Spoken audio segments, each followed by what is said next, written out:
Ցաները համոզիչ են թե ոչ, եթե համոզիչ չեն, ոչինչ էլի վերադառնանք,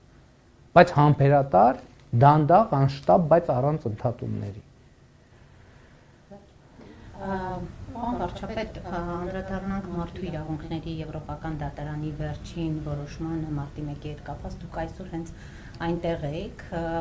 տեսեք, այս որոշումից հետո էլ, հա, կարծեք թե փաստվում է սահմանադրական կարգի տապալում, մեղավորներ, գիտենք, որ իշխանությունների օրոք են եղել այդ ամենը, հա, եղել, հիմա հարց է առաջանում, օրինակ, պետությունը, իշխանությունը որևէ բան պատրաստվում է անել այս ուղղությամբ, թե ոչ, անելիք ունեք, թե ոչ, որովհետև նշվում է, որ հենց իշխանության անգործության պատճառով չունեցանք բացահայտում, բայց տեսեք միեդը այսպիսի որոշում կայացրեց։ Եվ միանգամից անդրադառնանք նաև վերջերս տեղի ունեցած այս փոխհրաձգությունների արդյունքում վենդետային, հա, եւ Արաքս գյուղում եւ Հարաքար համայնքի ղեկավարի հետ կապված այստեղ էլ իշխանություններին կոնկրետ մեղադրանք կային մասով, որ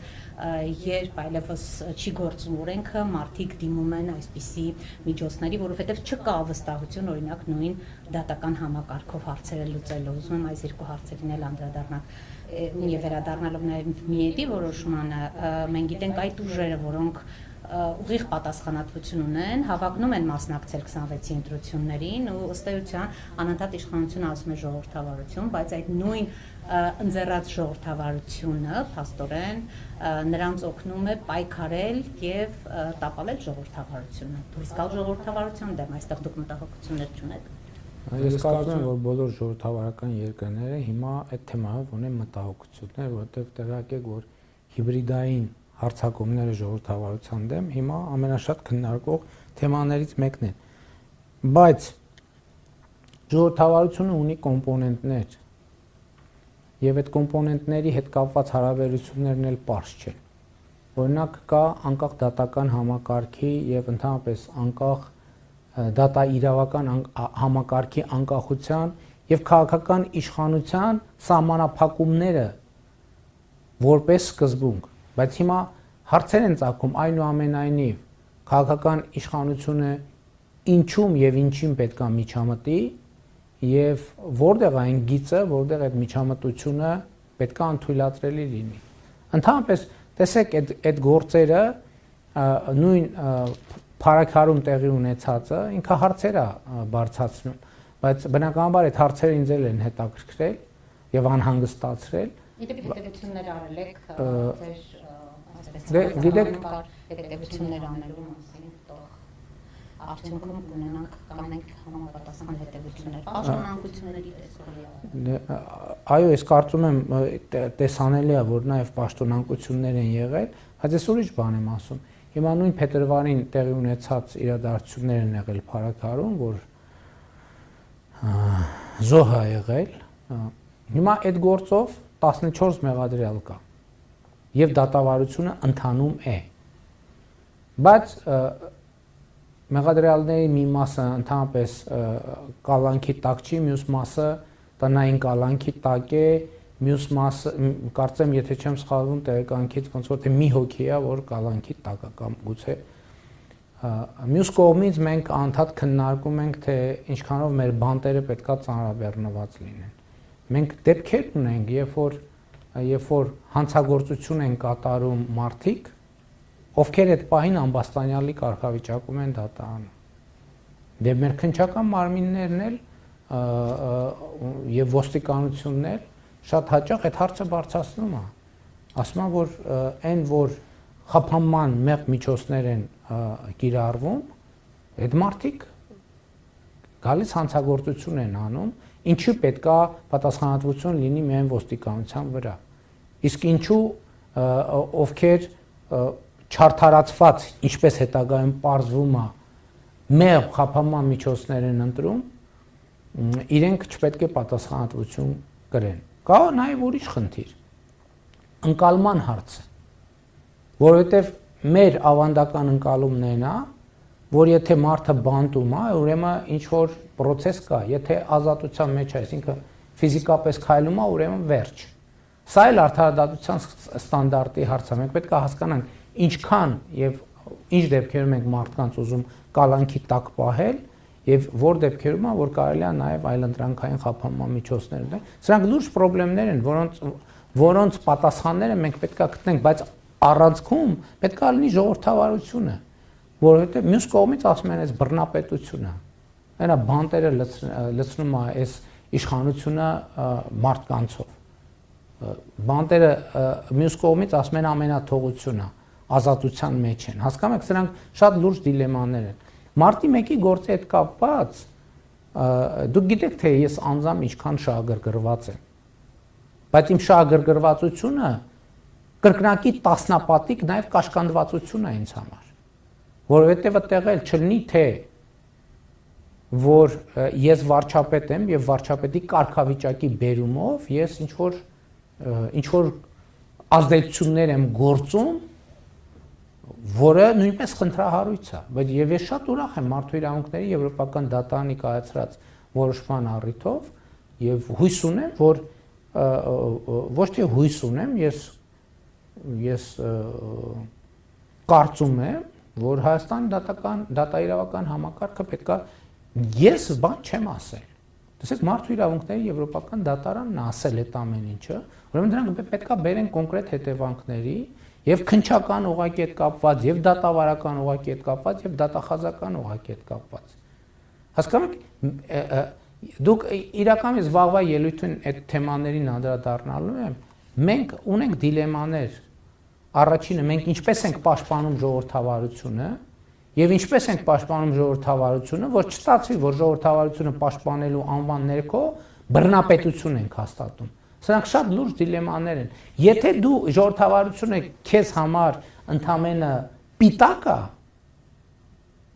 հիմա քրեական գործերը ամբողջությամբ բան են, չէ, հրապարակային են։ Ամեն ինչ նկարագրված է, բացարձակապես ամեն ինչ նկարագրված է։ Ապօրինի խմբերի ձևավորումը, նրանց վճարումը, ով փողը տվեց, ով փողը տվեց եւ այլն, եւ այդպես շարունակ։ Այլ բան, որ դատական հարթության մեջ այդ ամեն ինչը պետք է արձանագրվի օրինական ձևով, բայց հասկանում եք, իմ ամեն նախադասությունը այս թեմայով ասված, հետո կարող է օգտագործվի եւ այն կողմից, եւ այն կողմից, եւ այն կողմից, եւ այն կողմից։ Դրա համար ես ասում եմ, շատ դժվար է գտնել մարդ, որը ավելի շահագրգիռ է, որ մարտի 1-ի եւ ինչի մենակ մարտի 1-ի գործը։ Հոկտեմբերի 27 կա, ուրիշ գործեր կան եւ այլն եւ այլն։ Բայց մյուս կողմից այդ իմ հետաքրքրվածությունը, շահագրգռվածությունը որպես քաղաքացի ինձ համար կաշկանդող գործոն է, որ մի րոպե, բայց այնուամենայնիվ ինչ ենք մենք ուզում, որն է մեր նպատակը։ Իսկ մեր նպատակը ժողովրդավարությունն է, օրենքի գերակայությունն է, եւ ես ասում եմ, այո, մենք այդ նպատակին չենք հասել այն աստիճանի, ինչ աստիճանի, որ մենք կարող ենք հասնել։